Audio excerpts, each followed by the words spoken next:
Page 44, blank. Page 45, picture of P.M. Advani.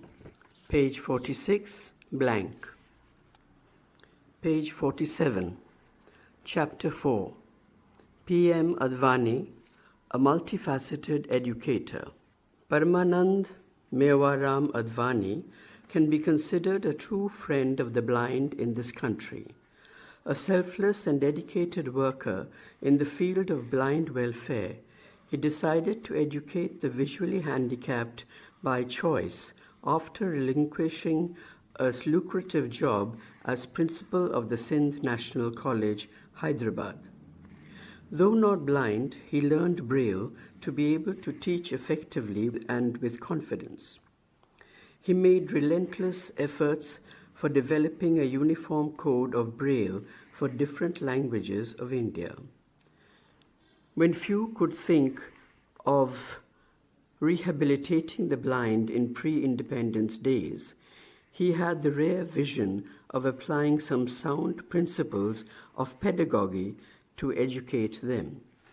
Para, PM as he was affectionately called by his friends, belonged to a zamindar family of Sindh. He was the seventh direct descendant of Adumal, the founder of the Advani group of families. Some of his ancestors probably served as diwans in a local principality. Many Hindus of Sindh developed attraction for Islam during the 19th century. It was probably due to close interaction between Hindus and Muslims and the predominance of the latter community in that province. It led many Hindus into the fold of Islam. Murjimal Sukram Das Advani, PM's grandfather, also converted to Islam. Page 48. Para. PM was born on 24th October 1886 at Hyderabad, Sindh, now in Pakistan. He had three sisters. His mother, Mitibai, came from a devout Nanakpanthi Hindu background. She did not entertain any inclination towards Islam like his father, Mewaram M. Advani. Consequently, the conversion of the elder Advanis to Islam in 1891 became a source of tensions for PM. Open inverted commas, it left him practically an orphan, close inverted commas, according to his daughter.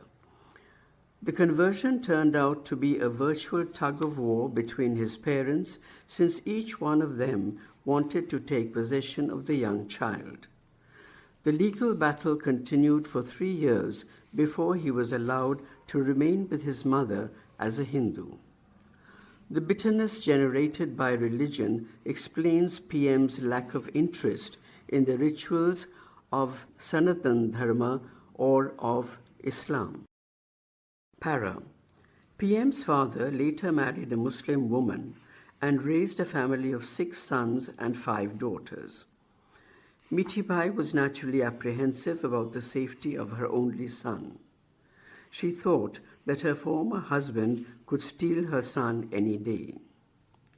Consequently, PM spent his childhood and early adolescent years in virtual confinement within his house. It affected his health adversely. He grew to be 6 feet tall, but could never develop physical strength to match his height. As a matter of fact, he was physically very weak at school. His schoolmates therefore nicknamed him, within brackets, Pammi Khichni, within brackets, soft, weak Pammi. Para. PM was allowed to venture out of his house at the age of 14 for his matriculation examination. After success in his exam, he joined the Sindh National College at Hyderabad for his graduation. He completed his BSc at the age of 18 in 1904. 2 years later, he earned his master's degree from the University of Bombay in mathematics. Page 49. PM's first job was that of a lecturer at the Sindh National College. After obtaining his MA in 1906, he got some promotion and finally had the honor of serving as its principal. He relinquished this job in 1923 and embarked upon a different mission. He wanted to work for the welfare of the blind. Para. PM could never forget, it seems, the bitterness generated by religion in his childhood. He disliked the religious rituals of Hindus as well as of Muslims. He considered religion a divisive force. Therefore, it was natural for him to turn to theosophy for solace and strength of his inner being. Though he had been attracted to the Theosophical Society in his late adolescent years, he formally joined it in 1908, having attained the age of 21.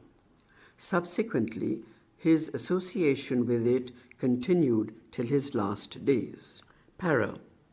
PM served the society at Karachi as its secretary during the 1940s, when its membership rose from a mere 100 to 400, according to his daughter.